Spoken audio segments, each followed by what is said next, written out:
camera tapes come out today. And just when everybody's paying attention, you know, Friday, around 3 o'clock Eastern, like, that's going to be everybody talking about that tonight. So that comes out. Can't wait to see that. Also, we have some interesting new research about pedophiles. Apparently, we're all sexually attracted to one degree or another to children. Now, I didn't know that myself. Hey, follow the science. Follow the science. Oh, and the National Archives has come out and said they're just gonna ask all the presidents and vice presidents, just, hey, can you just look around and see if you have any top secret papers? Can you return them to us? So we've gone from helicopter SWAT team going in to bust down a secure door to get a box of stuff everybody knew and admitted was there, to, yeah, can you guys just look around in your house and see if you have anything? I mean, if it says top secret, I don't know, maybe consider calling us. Unbelievable. All this and Bill O'Reilly, the bottom of the hour, in 60 seconds. All right. Imagine everything in your wallet right now, all of a sudden, worth absolutely nothing. All of your cash, your credit cards, everything worthless. What are you going to do? How are you going to buy food? How will you get gas in your car? Like there's going to be gas, I'm sorry. Did I say that out loud?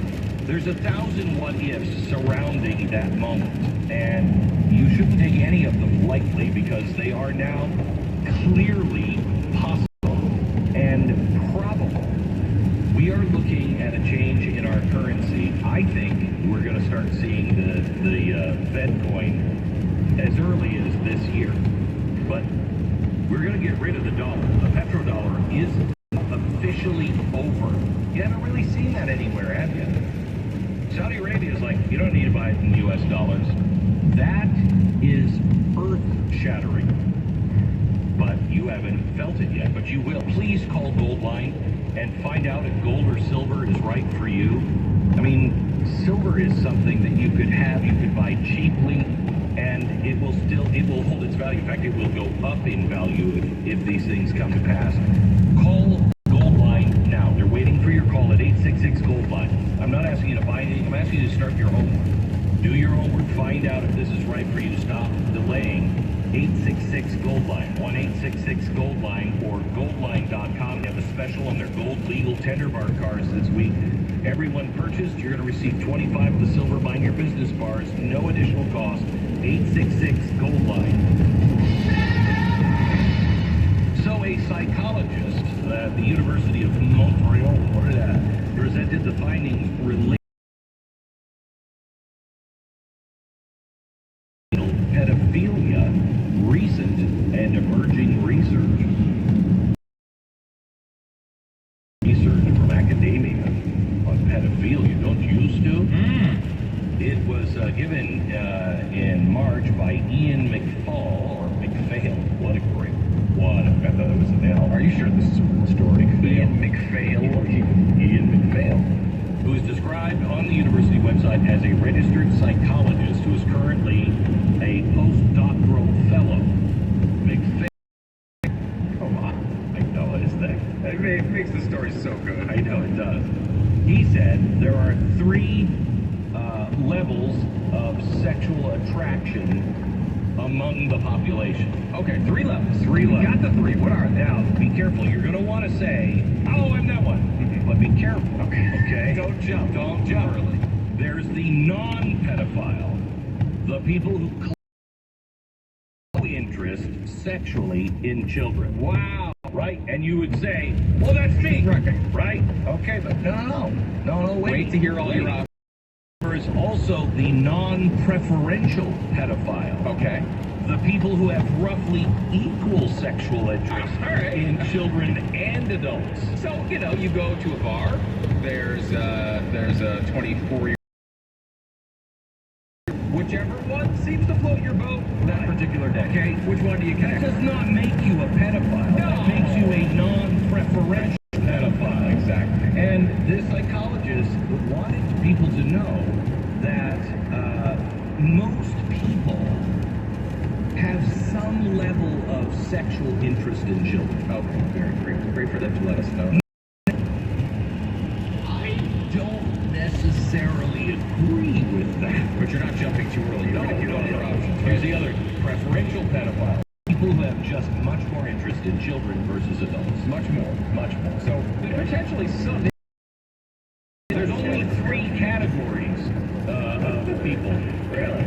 Yeah. Non-pedophiles, people who have no sexual interest in children. They claim. But everybody really has some level of sexual interest. That's what he claims. That's what he says, yeah. And what are you? This brand new scientific research might be skewed or in. You'd be surprised to hear that's exactly what I'm saying. Okay, well, I'm not going to waste my time then with you. Why should I waste my time? By the way, let's go to Washington State. Washington State has just decided that they are level 3 sex offenders from McNeil Island. Now, according to the federal government, these are the worst of the worst. These are the pedophiles and the violent rapists and everything else. But they don't, I mean, we're talking Washington State, okay? We are not talking crazy people. You know, they know all of these violent and you know, worst of the worst inmates, sex pedophilia island, or whatever it's called. They can't just do that. To keep everybody safe, they are going to resettle them into residential neighborhoods and halfway homes. Great. Isn't it great? That's great. Great. Because I'd be worried if they put it in a more urban environment, but if it's going into residential areas, I'm okay with it. Right. Yeah. You know, that's fantastic. How close can we get them to schools? Can we get them? I think look at the latest headlines. I think we can get them into the front of the classrooms. Really hard. Here's another story I found interesting. After temporarily dying, you've got my interest.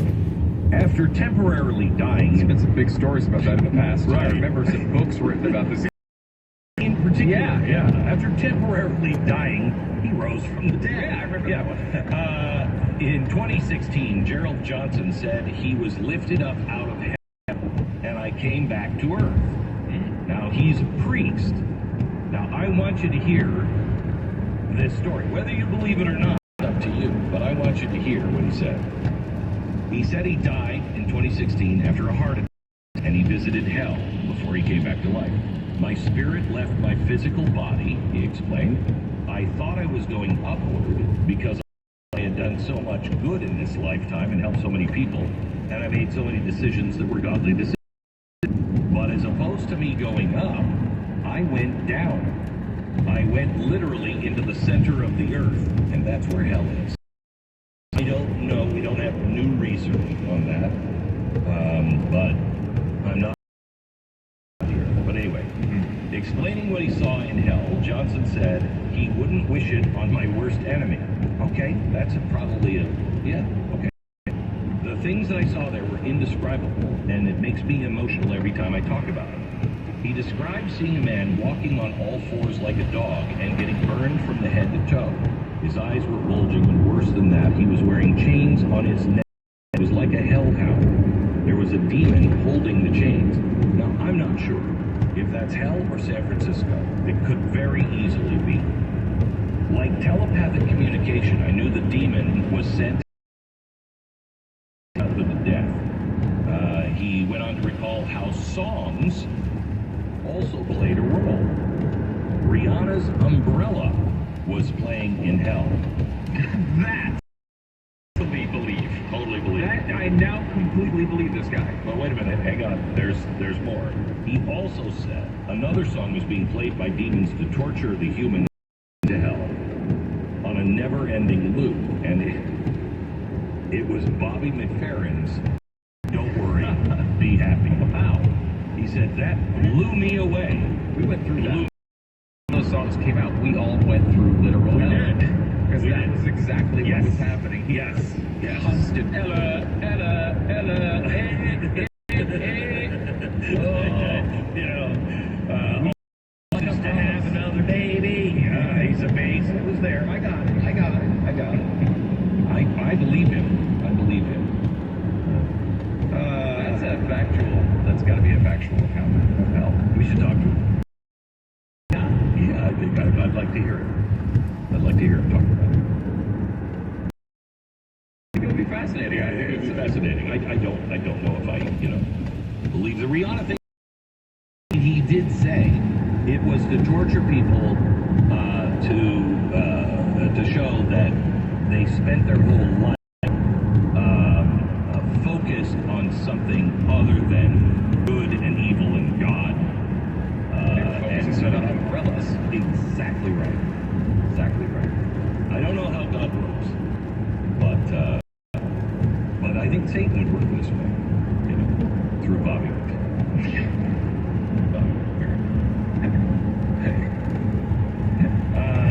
I don't know if you heard the audio of a new judge that the Biden administration has put up. Very knowledgeable. Very knowledgeable. I want you to listen to this exchange in the hearing. Judge, how far are you? Tell me what Article 5 of the Constitution does.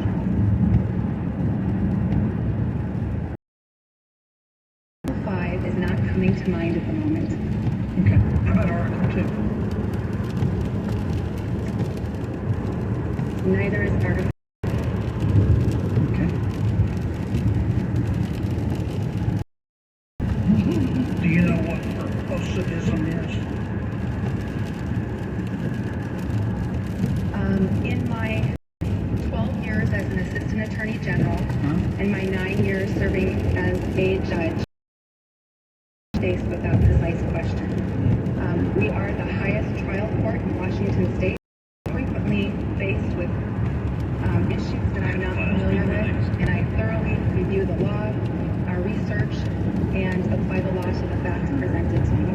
Or you're going to be faced with it if you're confirmed? Okay.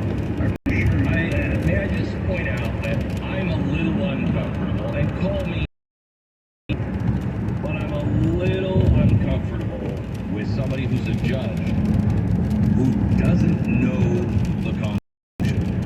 However, you shouldn't be, because the Constitution is taught in lawyer school.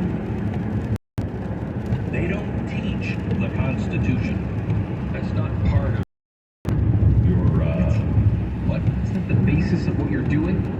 Don't you need to know the Constitution? You need to know all of the arguments that is an old dusty document. You need to know all the new stuff. You don't need to know the Constitution. Dusty old document when we have this one that's alive, right? Yeah, exactly That right. shares however we want it to share. Yeah. If you missed any part of the program today, go back and listen to the whole podcast. You can get it, on Apple or iTunes or wherever you get your podcast. You'll be able to get it here shortly after the program. But listen to it, because the of the podcast, I make a case that I don't know. Have you ever heard anybody make a case that I made on the Constitution Declaration of Independence? On how on how important it is and how we should start viewing our battle. It kind of a spin-off on something that comments that I had to make with the South Carolina GOP in the House. Seem to be spreading misinformation, but I'm open to hearing their side. That's all on today's podcast. Right now, if you have a hard time getting sleep, I have a hard time falling asleep. Usually I don't wake up once I sleep, go to sleep, but I have a hard time falling asleep. I can't get my mind to sleep. Last night, where I just wanted to sleep. I came home tired. And when it's time for bed, 10 o'clock, I'm like, I just gotta get to sleep. And I sat and tossed and turned until I realized, what are you doing, stupid? There is something called sleep from Relief Factor. Relief sleep formula does not, it's not a drug, it's not like even an antihistamine, it doesn't have any of those properties. It just, I don't know how, it helps you fall asleep and have a good deep sleep. You don't feel it in the morning because it's completely natural. Unleash the power of great sleep. Call the number 8, the number 4, relief. 800, the number 4, relief. That's relief factor, but it's sleep recipe. Relief sleep. Relieffactor.com. Talk 1460 and FM 101.1.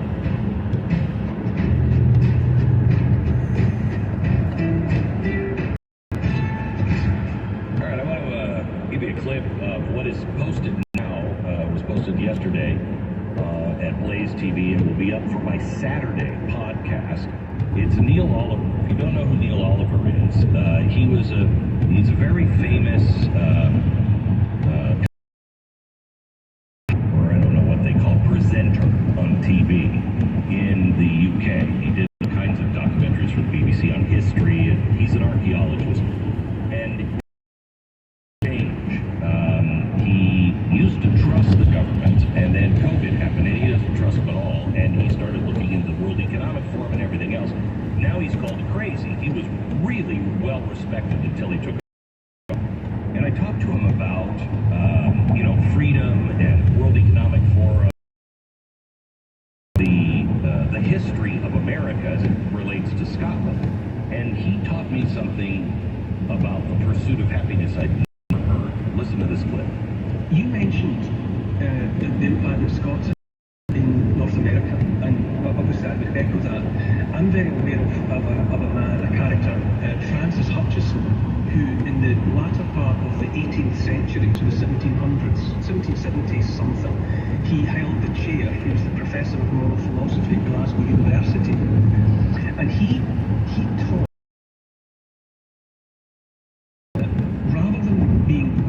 from heaven falling randomly onto the heads of the blessed. Happiness was something that ought to be worked for. Make yourself happy. The best way to do that was to work with all of the strength of your body and spirit to improve the lot in the lives of others. Yes. And that the collateral benefit thereby would be your happiness. You would make yourself happy almost by accident. Correct. By making other people's lives better. Now, one of the people that picked up that lesson in his classrooms was John Witherspoon. John Witherspoon was eventually invited to be the second president of the university. He became the second president. He's also, of course, a signatory of the Declaration of Independence. And there's good reason for speculating that the very idea of life, love, and the pursuit of life, liberty, and the pursuit of happiness, might be an echo of Witherspoon. That happiness was to be earnestly pursued. It wasn't a gift. It didn't just happen to. Obligation, the responsibility of each one of us to pursue with all the fibre in our beings happiness. And by that pursuit, we would make the people around us, the communities, the families, we would make those people happier as well. There's something fundamental and profound that came out of the Enlightenment, the Scottish Enlightenment, that went around the world, and there's certainly good reason for thinking it certainly had an influence on that gathering. So you can listen to. He's fascinating. He's a fascinating guy. But I found I'd never heard that before, and I know Witherspoon, and I know the role he played. But the idea of the pursuit of happiness is really, that goes hand in hand with moral sentiments and the wealth of nations. People know the wealth of nations, which is the understanding of. But moral sentiments says if you're not pursuing to better your fellow man, the invisible hand of the market will come up and choke you, which is basically what we're having now. And so he was arguing that you have to have a religious. Same thing that George Washington later said in his farewell address. If you're going to have capitalism, you have to have a religious and moral people. That makes sense with the pursuit of happiness. That happiness comes, freedom comes, happiness comes, wealth comes when you are honestly seeking to help